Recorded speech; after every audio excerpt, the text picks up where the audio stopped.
The call came on a Tuesday morning while I was elbow deep in fabric samples for a client's living room. Grandma Rose was gone. My name is Scarlett, and at 24 I thought I understood loss. I was wrong. Nothing prepares you for the moment when the only person who ever made you feel chosen disappears from your world forever.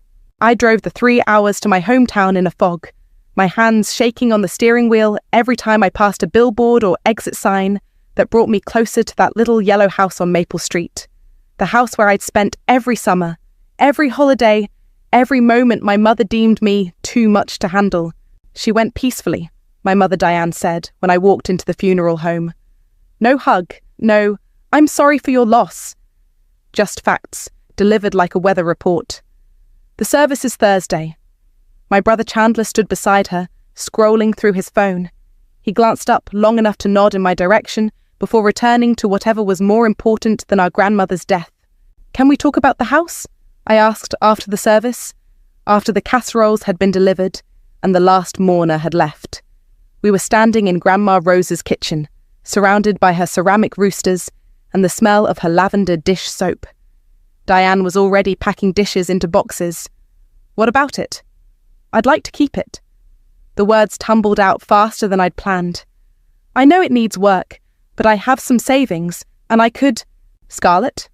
Diane's voice carried that tone I knew too well, the one that meant I was being unreasonable.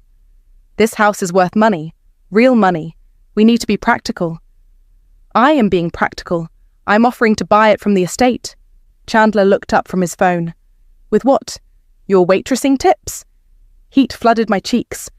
I have a degree in interior design. I'm starting my own business. Starting? Diane emphasized. Chandler has a family to think about. 2 kids, a mortgage, real responsibilities. I stared at the woman who gave birth to me, searching for any trace of the warmth Grandma Rose had always shown me. This house is the only place I've ever felt like I belonged. You'll find somewhere else to belong, Diane said, not even looking at me as she wrapped Grandma's favourite coffee mug in newspaper. You're young. You're adaptable. 3 weeks later, I was scrolling through Facebook during my lunch break when I saw it. Piper, my old neighbour, had tagged me in a post. Thought you'd want to see this, Scarlett. The photo showed a bright red for sale sign planted in Grandma Rose's front yard like a knife through my chest. I called Diane immediately. Oh, that, she said when I demanded an explanation. Russell handled everything. You know, Chandler's friend from high school. He's in real estate now. Got us a great price. You didn't even tell me. I didn't want to upset you unnecessarily. How much? My voice was barely a whisper. 150,000. Can you believe it? For that little old house? I could believe it. I'd researched comparable properties in the area. I'd run the numbers a dozen times, dreaming of the renovations I could do, the memories I could preserve. Where's the money going? To Chandler, of course. He needs it for the kids' college funds, and he's been wanting to get a boat for family trips. A boat. My grandmother's house, the place where she taught me to bake, where she let me paint my bedroom walls purple, where she told me I was special and smart and worthy of love, was being turned into a boat. What about me? I asked. Diane sighed like I was a child asking for candy at the grocery store. Scarlett, you're single. You don't have a family to provide for? You wouldn't understand the pressure Chandler is under. The line went quiet except for the sound of my heart breaking. Just be grateful you don't have kids to worry about, she continued. You have freedom. That's worth more than money. I hung up without saying goodbye. That night, I drove to Maple Street one last time. The house was dark, empty, already feeling like a stranger's property. I walked around to the backyard, to the old oak tree where Grandma Rose used to push me on the tire swing. There, carved into the bark, were the letters I'd etched with a kitchen knife when I was 8. SH plus GR, Che forever. I traced the fading letters with my finger and made a promise to the darkness. Someday, I'll be back for you. I waited 2 days before confronting them. 2 days of staring at that Facebook photo, of calling in sick to work, of rehearsing what I'd say when I finally grew the spine to demand answers. I found them at Chandler's house on Saturday morning. Diane's car was in the driveway, next to a gleaming white boat trailer. The boat sat there like a monument to my stupidity. Fiberglass and chrome, where my childhood should have been. Chandler opened the door, wearing a fishing vest, grinning like he'd won the lottery. Which, I guess, he had. "Scarlett, come see the new baby." He gestured toward the boat with the enthusiasm of a kid showing off a new toy. 22 feet of pure freedom. The kids are going to love it. "We need to talk." My voice came out steadier than I felt. "About what?" Diane appeared behind him, coffee mug in hand. She looked genuinely confused, like she couldn't imagine what I might be upset about. About the house, about the money, about the fact that nobody thought to include me in any decisions. Chandler's smile faded. "Include you in what? It wasn't your house. It was Grandma's house. And I asked..." "You asked for something that wasn't realistic," Diane interrupted. "We had to think about what was best for the family." "I am family." "Of course you are, honey. But you're not responsible for anyone else. Chandler has 2 children depending on him." I looked at my brother. Really looked at him. At 34, he still had that same entitled smirk he'd worn as a teenager when he'd borrowed my car without asking, when he'd used my college fund money for his wedding, when he'd moved back in with Mum after his divorce and never moved out. "Where are the kids now?" I asked. "With their mother. It's her weekend." "So you bought a boat for family trips, but the kids live with your ex-wife?" Chandler's jaw tightened. "That's temporary. Calvin's just being difficult about the custody arrangement." "Maybe because you haven't paid child support in 3 months," Diane said under her breath. "Mum!" "What?" "It's true. That's why you needed the money so badly." I stared at them both. "So, Grandma's house paid for your boat and your back child support?"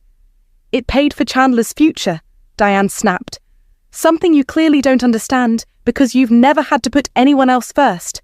I put Grandma first. Every summer, every holiday. When you were too busy with Chandler's baseball games to visit her, I was there. That was your choice? It was the only choice I had if I wanted to spend time with family who actually wanted me around." The words hung in the air like smoke. Diane's face went white, then red. "How dare you? I have always supported you." "When? When you forgot my graduation? When you didn't come to my college orientation because Chandler had a hangover and needed you to drive him to work? When you gave away the one thing I asked for without even telling me?" "You're being dramatic," Chandler said. "It's just a house." "It wasn't just a house to me." "Well, maybe that's the problem," Diane said. "You put too much meaning into things. People, places. You always have." I felt something crack inside my chest. Not break, crack. Like ice before it shatters completely. "You're right," I said quietly. "I do put too much meaning into things. Like thinking my family might consider my feelings before making decisions that affect me. Scarlett, I'm moving." The words surprised even me. I hadn't planned to say them, but suddenly they felt like the only truth in the room. "Moving where?" Diane asked. "Away from here. Away from this." I gestured between the 3 of us. "I'm done pretending this works." "You're overreacting," Chandler said. "It's not like we can give you the money now. It's spent." I looked at the boat again, then back at my brother. "I'm not asking for money." "Then what do you want?" I wanted to scream. I wanted to grab that coffee mug from my mother's hands and throw it against the wall.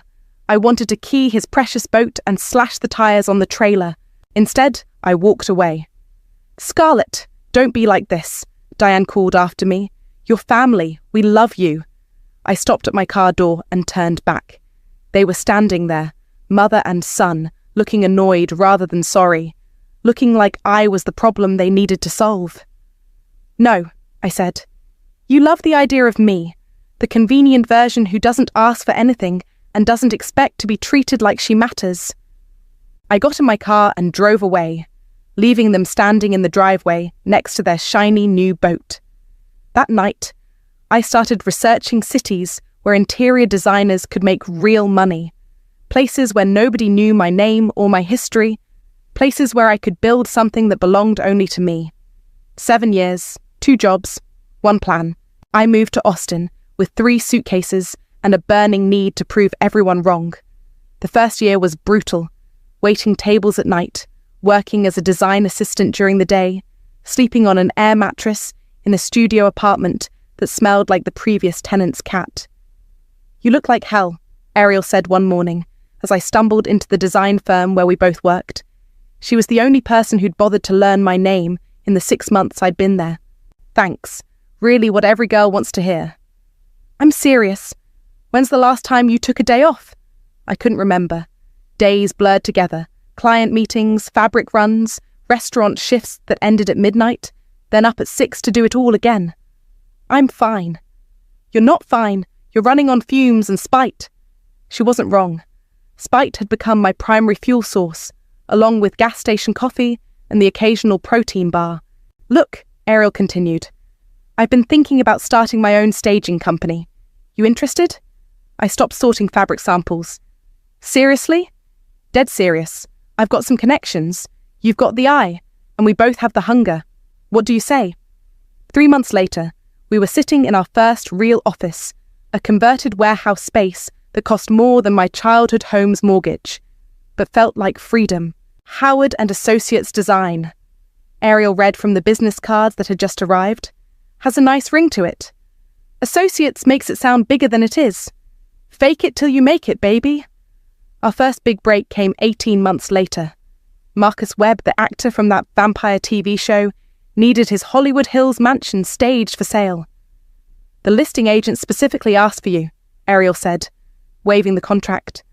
"Apparently someone recommended your work. The house was a nightmare, all black leather and chrome, like a nightclub had exploded in a residential space. But underneath the terrible choices, I could see the bones of something beautiful." "This is going to take everything we have," I told Ariel as we walked through the echoing rooms. "Good thing we have everything to give." We worked 16-hour days for 3 weeks. I maxed out 2 credit cards on furniture rentals and accessories. The night before the photo shoot, we were still hanging artwork at 2 a.m. "Think it'll work?" Ariel asked, collapsing onto the stage sofa in the living room. I looked around at what we'd created. Warm, inviting spaces that felt like home instead of a bachelor pad fever dream. "It has to." The house sold in 4 days for $2 million over asking. "Holy shit," Ariel said, staring at the check the listing agent had just handed us. "Holy actual shit." "Language," I said, but I was grinning too. That success led to others. Word spread in the tight-knit world of high-end real estate. Within 2 years, we had a waiting list of clients and a team of 12 employees. But through it all, I never forgot about Maple Street. I set up Google alerts for the address, checked property records obsessively, even drove by during my rare visits home. The house looked sadder each time. Peeling paint, overgrown yard, windows that seemed to stare at me accusingly. "You're torturing yourself," Piper said during one of our occasional phone calls. She still lived in our hometown, working as a teacher, and she'd had a crush on me in high school that everyone knew about except me. "I just want to know it's okay." "It's not okay. It's been empty for 3 years. The people who bought it were investors who never moved in. Now it just sits there, rotting." "Chandler's boat's still running." "Last I heard, he sold it to pay for his lawyer. Messy divorce, apparently. Calvin took him for everything." I felt a flicker of satisfaction at that news, followed immediately by guilt for feeling satisfied. "What about you?" Piper asked. "Still conquering the design world?" "Something like that. Ever think about coming home?" This is home now. But even as I said it, I knew it wasn't entirely true. Austin was where I worked, where I'd built my success, where I'd proven I could survive without them. But home was still a yellow house with a tire swing and the ghost of a woman who'd loved me unconditionally. The alert came on a Thursday morning while I was reviewing proposals for a new project. One line of text that changed everything. 1247 Maple Street. Foreclosure auction. Opening bid $85,000. I stared at the screen until the words blurred. "Ariel," I called across the office. "Cancel my appointments for next week." "Why? What's wrong?" I printed the foreclosure notice and held it up like a winning lottery ticket. "I'm going home. The courthouse steps were crowded with vultures, investors in cheap suits clutching clipboards, contractors calculating renovation costs, and a handful of locals who'd come for the entertainment. I sat in my rental car across the street, watching through designer sunglasses. The woman who'd left town 7 years ago in a beat-up Honda would never have been able to afford the BMW I was driving now, or the tailored blazer I wore, or the LLC I'd created specifically for this moment. Scarlett Howard Enterprises, I'd named it. Let them figure out what that meant. Russell stood at the front of the crowd, older now, but still recognizable. Chandler's old friend had put on weight and lost most of his hair, but he carried himself with the confidence of someone who'd never had his childhood sold out from under him. Next property, Russell announced, consulting his tablet. 1247 Maple Street, 3-bedroom, 2-bath, built in 1952. Needs significant work. Opening bid is $85,000. I stepped out of the car and walked across the street, my heels clicking against the pavement. A few heads turned. I was overdressed for a foreclosure auction, and I knew it. Do I hear 85? Russell called out. A man in work boots raised his hand. 85. 90, called someone else. I waited. Let them think they were in control. 100, the contractor said. 110. 120? The bidding slowed around 130. The contractor dropped out, shaking his head. Only 2 investors remained, going back and forth in $5,000 increments. 150, one of them said. 155, countered the other. 160. A pause. The second investor was calculating, deciding if the profit margin was still worth it. Going once at 160, Russell said. I raised my hand. 200,000. The crowd turned to stare. Russell's eyes found mine, and I saw a flicker of recognition cross his face before he quickly looked away. 200,000 from the lady in the back. Do I hear 210? Silence. The investors were already walking away, muttering about crazy rich people driving up prices. Going once, going twice. Russell's gavel came down. Sold to bidder number 47 for $200,000. I walked to the registration table, where a clerk was waiting with paperwork. Congratulations, she said. That's quite a property you just bought. Yes, I said, signing the documents with steady hands. It is. Russell approached as I finished the paperwork. Scarlett? Scarlett Howard? Hello, Russell. I thought that was you. Wow, you look... He gestured vaguely at my outfit. Different. Success will do that. I heard you moved to Austin. Interior design, right? Something like that. I folded the deed and slipped it into my purse. Thanks for handling the sale all those years ago. Really worked out well for everyone. His face reddened. Look, about that, no need to explain. Business is business, right? I walked away before he could respond, leaving him standing there with his mouth half open. The drive to Maple Street took 5 minutes. 5 minutes to travel back through 7 years of anger and ambition, and sleepless nights fueled by the memory of being dismissed. The house looked worse than I'd imagined. The yellow paint had faded to a sickly beige, shutters hung crooked, and the front porch sagged like a broken smile. Weeds had claimed the flower beds where Grandma Rose used to grow her prize-winning roses. I sat in the car for a long moment, staring at the wreckage of my childhood sanctuary. Then I got out and walked to the backyard. The oak tree was still there, massive and patient. The tire swing had rotted away, but the branch where it hung remained strong. I found the carved letters, weathered but still visible. SH, plus GR, Tam forever. I traced them with my finger, the same way I had 7 years ago. I kept my promise, I whispered to the tree, to the ghost of my grandmother, to the little girl who'd believed family meant something. My phone buzzed. A text from Ariel. How did it go? I typed back, I'm home. The next message came immediately. What's the plan? I looked up at the house, my house now, and smiled for the first time in days. Renovation first, then we throw a party. What kind of party? I walked back to the front yard, already envisioning the transformation. The fresh paint, the restored porch, the flower beds blooming again with life. The kind that reminds people what they threw away. That night, I checked into the nicest hotel in town and called the best contractor in the state. Money was no object. Time was no concern. I had 7 years of success to spend and a lifetime of being overlooked to make up for. The real work was just beginning. 3 months later, the house looked like something from a magazine spread. Not the cold, sterile kind, the warm, lived-in kind that made you want to curl up with a book and never leave. I stood in the kitchen, running my hand along the restored farmhouse sink where Grandma Rose used to wash dishes while humming old hymns. Every detail had been carefully chosen. The subway tile backsplash, the butcher block counters, the vintage light fixtures that cast the same golden glow I remembered from childhood. "The caterers are set up," Ariel said, appearing in the doorway with her tablet. "Bars stocked, flowers are gorgeous, and the photographer is getting some final shots of the dining room." "What about the centerpiece?" "That's the real showstopper." We walked to the dining room, where a massive cross-section of oak sat in the center of the restored farmhouse table. The tree had been damaged in a storm 2 weeks ago. Half of it had to come down. But instead of hauling it away, I'd had it cut and polished into a stunning piece of natural art. The carved letters were still visible, preserved under layers of clear resin. SH plus GR, Hun forever. But I'd added something new. Burned into the wood with perfect precision were the words, "For the chosen child." "Think they'll get the message?" Ariel asked. "They'll get it?" The invitations had gone out under my company letterhead.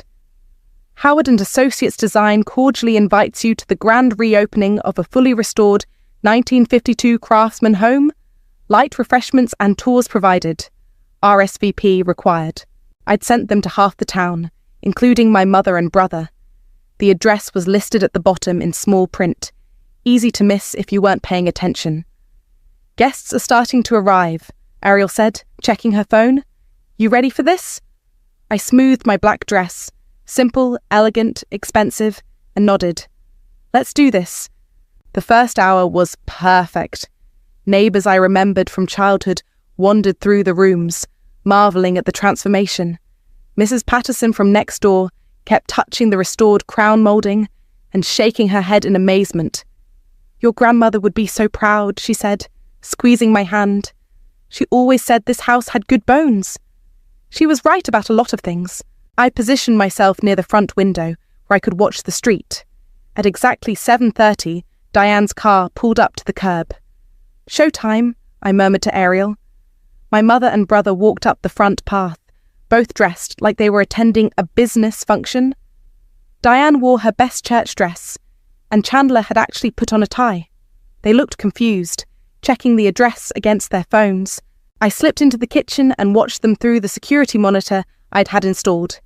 They entered through the front door, accepting champagne flutes from the catering staff. "This is beautiful," I heard Diane say to another guest. "Do you know who owns it now?" "Some design company from Austin," the woman replied. "They've done an incredible job." Chandler was examining the restored hardwood floors. Must have cost a fortune. They moved through the living room, the bedrooms, making polite conversation with other guests. I tracked their progress on the monitor, waiting for the moment they'd enter the dining room. It happened at 8:15. Diane walked in first, drawn by the sound of laughter from a group admiring the built-in china cabinet I'd had restored. She was nodding along with their conversation. When her eyes fell on the centerpiece, I watched her face change. Confusion first, then recognition, then something that looked like fear. "Chandler," she called, her voice tight.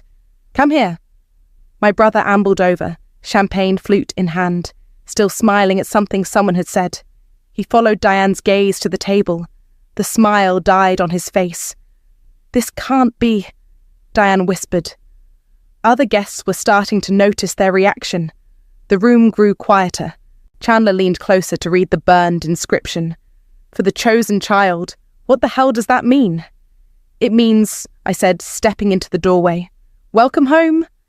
The room went completely silent. Every head turned toward me, but I only had eyes for my mother and brother. Diane's champagne flute slipped from her fingers, shattering against the hardwood floor I'd spent a fortune restoring. "Scarlett?" Her voice was barely a whisper. "Hello, Mom. Chandler." I walked into the room like I owned it, which, of course, I did. Thank you both for coming. I wasn't sure you'd remember the address. What is this? Chandler demanded. What are you doing here? I live here now. I gestured around the room. Well, technically, I own here. I bought it at foreclosure auction 3 months ago. That's impossible, Diane said. You don't have that kind of money. I smiled. Turns out I do. The other guests were pretending not to listen while hanging on every word. Small-town drama was better than cable TV. You bought Grandma's house? Chandler's face was turning red. Why? Because, I said, running my hand along the oak centerpiece. It was the only thing I ever asked for. The other guests had slowly filtered out, sensing the family drama brewing. Now it was just the 3 of us in the dining room, with Ariel hovering in the kitchen doorway like a protective guard dog. You can't just buy a house out of spite, Chandler said, pacing around the oak centerpiece like it was evidence in a crime scene. I didn't buy it out of spite. I bought it because it was for sale. I picked up a piece of the broken champagne flute and set it on the side table. Again. What's that supposed to mean? Diane asked. It means this house has been sold twice now. First time the money went to buy your son a boat. This time, I paid cash. Chandler stopped pacing. How much? $200,000 at auction, another $300,000 in renovations. I watched his face do the math. $500,000 total, if you're keeping track. That's impossible, Diane repeated. You're a waitress. Was a waitress? Now I own a design firm that stages million-dollar homes for celebrities. I pulled out my phone and showed them a photo from our latest project, a tech billionaire's Malibu mansion. This sold for $12 million last month. We got a 6-figure commission. Chandler's face went pale. You're lying. Google me. He actually did it, right there in front of everyone. I watched his expression change as he scrolled through articles about my company, photos from design magazines, client testimonials. Holy shit, he whispered. Language, Diane said automatically, but she was staring at me like she'd never seen me before. There's more, I said. I'm not keeping this as a personal residence. What do you mean? Diane asked. I'm turning it into a transitional housing centre for women who've been left financially devastated by divorce or abandonment. I smiled at Chandler. Women like your ex-wife. Calvin? His voice cracked on her name. She applied last week. Turns out being 3 months behind on child support while your ex-husband buys toys puts you in a tough spot financially. You contacted Calvin? She contacted me, saw the news story about the renovation, and recognized the address. Small world. Diane sank into one of the dining chairs I'd carefully selected to match Grandma Rose's old set. This is insane. You're doing this to hurt us. I'm doing this to help women who've been discarded by their families. I looked directly at her. Women who've been told they don't matter because they don't have the right kind of responsibilities. That's not what I said. You're single. You don't have a family. You wouldn't understand. I quoted her words back perfectly. Ring any bells? Chandler was still staring at his phone. It says here your company is worth millions. Conservative estimate? And you're giving it all up for this? He gestured around the room. For revenge. I'm not giving up anything. This is an expansion. Howard and Associates is opening a non-profit division. I walked to the window that looked out on the backyard. The women who stay here will learn job skills, financial planning, self-sufficiency. Everything I had to teach myself after my family wrote me off. We didn't write you off, Diane protested. You sold my inheritance to buy your son a boat. It wasn't your inheritance. It was your grandmother's house, and we made the decision that was best for the family. Which family? I turned back to face them. Because I'm family too, and nobody asked what was best for me. The front door opened, and Piper walked in carrying a bottle of wine and wearing a sundress that made her look exactly like she had in high school. Sorry I'm late, she said, then stopped when she saw the tension in the room. Oh, should I come back later? Perfect timing, I said. Piper, you remember my mother and brother? Of course. Hi, Mrs. Howard. Chandler. She set the wine on the counter and looked around the room. Wow, Scarlett, this place is incredible. Your grandmother would be so happy. Would she? Diane asked bitterly. Would she be happy that her granddaughter bought her house just to spite her family? Piper's eyebrows shot up. Spite? This is the most beautiful thing anyone's ever done for this house, for this neighborhood. She looked at me with something that might have been admiration. You brought it back to life. She's turning it into a homeless shelter, Chandler said. Transitional housing, I corrected. And it's not for homeless women. It's for women whose families failed them. Like Calvin, Piper said quietly. I heard about the divorce, about the money problems. Chandler's jaw tightened. That's none of your business. It became my business when you mortgaged your house to cover your gambling debts and left your kid's mother scrambling to pay rent. The room went dead silent. How do you know about the mortgage? Diane asked. I smiled. Small town. People talk. Chandler's face went from pale to red to something approaching purple.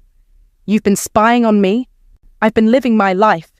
You've been making yours everyone else's problem. I poured myself a glass of wine from Piper's bottle. Calvin told me some interesting things when she applied for housing. Like what? Diane asked, though she looked like she didn't want to know. Like how Chandler convinced you I was having mental health issues, how he said I was unstable and obsessed with the past, and that giving me the house would be enabling my delusions. The silence that followed was deafening. Is that true? Piper asked, looking between Chandler and Diane. Diane's hands were shaking. He was concerned about you. We both were. Concerned about what, exactly? You were so attached to that house. It wasn't healthy. What wasn't healthy was a 24-year-old woman asking for the one place she'd ever felt loved and being told she was crazy for wanting it. Chandler finally found his voice. You were obsessed. You still are. Look at this place. You've turned it into some kind of shrine. I've turned it into a home, something you clearly don't understand, since you lost yours to a bookie. How do you know about... He stopped himself, but it was too late. About the gambling, about the second mortgage, about the fact that you owe more money than this house is worth. I set down my wine glass. Calvin talks when she's worried about her kid's future. Diane stood up so fast her chair scraped against the floor. This is enough. I don't know what you think you're accomplishing here, but I'm accomplishing exactly what I set out to accomplish.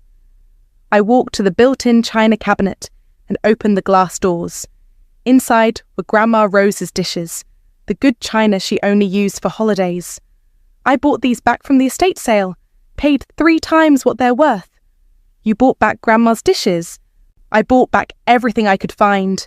The rocking chair from her bedroom, the quilt she made for my 16th birthday, the photo albums you threw away because they were just taking up space. Diane's eyes filled with tears. I didn't throw them away. I donated them.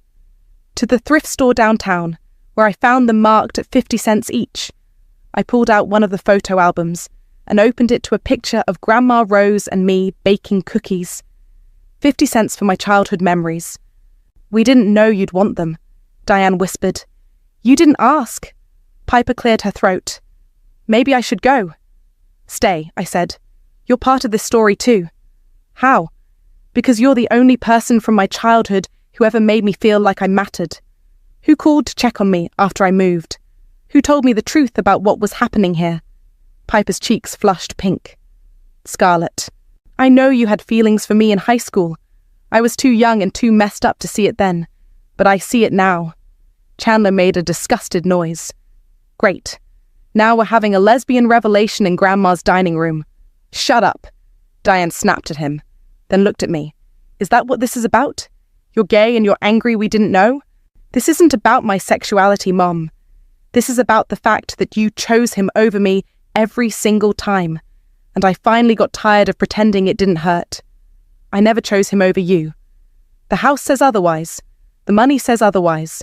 The fact that you're here defending his gambling addiction instead of apologizing for selling my inheritance says otherwise. It wasn't your inheritance. Then what was it? What was I to her? What was I to you? The question hung in the air like smoke from a fire that had been burning for years. Diane's voice was barely a whisper when she finally answered. You were the strong one. You were the one who didn't need us. I was 8 years old when Dad left. I needed you then. You had your grandmother. Because you gave me to her every chance you got? Because she loved you better than I knew how to?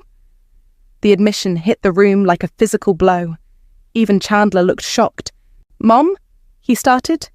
But Diane held up her hand. "It's true. Rose knew how to love you. I only knew how to worry about you. And Chandler..." She looked at her son with something that might have been disappointment. "Chandler knew how to need me. So you chose the one who needed you over the one who loved you?" I said. "I chose wrong." Diane's tears were falling freely now. "I chose wrong, and I don't know how to fix it." I looked at this woman who gave birth to me, who raised me, who failed me in ways I was still discovering. "You can't fix it," I said quietly, "but you can stop making it worse." The ribbon-cutting ceremony happened on a Tuesday morning in October. The local newspaper sent a photographer, and the mayor showed up with one of those oversized scissors that politicians love. Calvin stood beside me on the front porch, holding one end of the red ribbon. Her kids, my niece and nephew, who barely knew me, flanked her on either side, dressed in their school clothes and looking slightly confused about why this was important. "Ready?" I asked her. "Ready."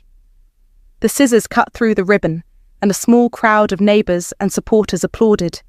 The sign I'd commissioned was unveiled next to the front door. "Rose's Place. Transitional housing for women and families. Your grandmother would be proud," Mrs. Patterson said, dabbing at her eyes with a tissue.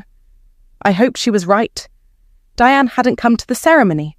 Neither had Chandler. I'd invited them both, but the silence from their end had been answer enough.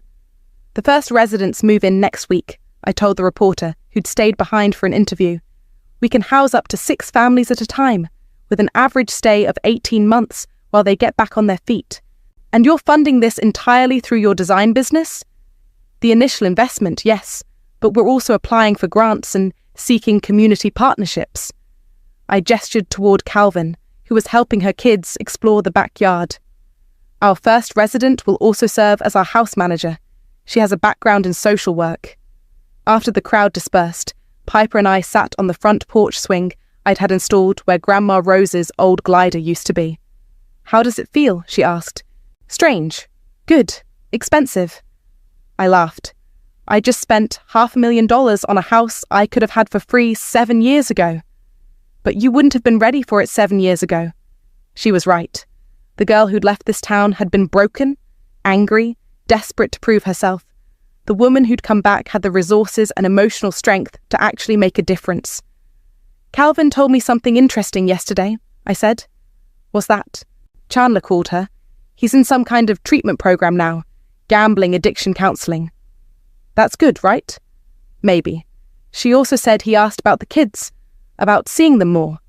And she said she'd think about it, if he stays clean and gets his finances sorted out. Piper was quiet for a moment. "What about your mum?" I'd been wondering the same thing. Diane had called twice since the party, but I'd let both calls go to voicemail.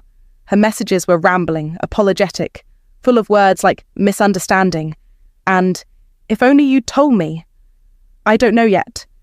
"You don't have to decide today." "I know." A car pulled up to the curb, a beat-up Honda that looked a lot like the one I'd driven when I left town. A woman got out, followed by 2 young children. She looked nervous, clutching a folder of paperwork against her chest. "That's Maria," I said, recognizing our second applicant. "She's moving in Thursday." We watched her walk up the front path, her kids trailing behind her with wide eyes. "Ms. Howard," she called out. "I'm sorry to bother you, but I wanted to thank you again. This place, it's going to change everything for us." That's the idea. After Maria and her children left, Piper and I sat in comfortable silence as the sun set behind the oak tree in the backyard. "I should probably head home," she said eventually. "Or you could stay for dinner. I'm making Grandma Rose's pot roast recipe." Piper smiled. "I'd like that." As we walked inside, I caught my reflection in the front window. For a moment, I saw both versions of myself. The girl who'd carved her name in a tree, desperate to belong somewhere, and the woman who'd bought that tree back and turned it into something beautiful. My phone buzzed with a text from Ariel. "Saw the news coverage. You look happy." I typed back, "I am." And for the first time in 7 years, I meant it completely. The house was full of light and laughter again. Not the way it had been with Grandma Rose. That was a different kind of love, a different time. This was something new, something I'd built with my own hands and my own heart. In the kitchen, I pulled out Grandma's old recipe box and found the card for pot roast, written in her careful handwriting. At the bottom, she'd added a note I'd never noticed before. Love isn't something you inherit. It's something you choose to give. I smiled and started gathering ingredients. Outside, the oak tree stood guard over the house, its branches strong enough to hold whatever came next.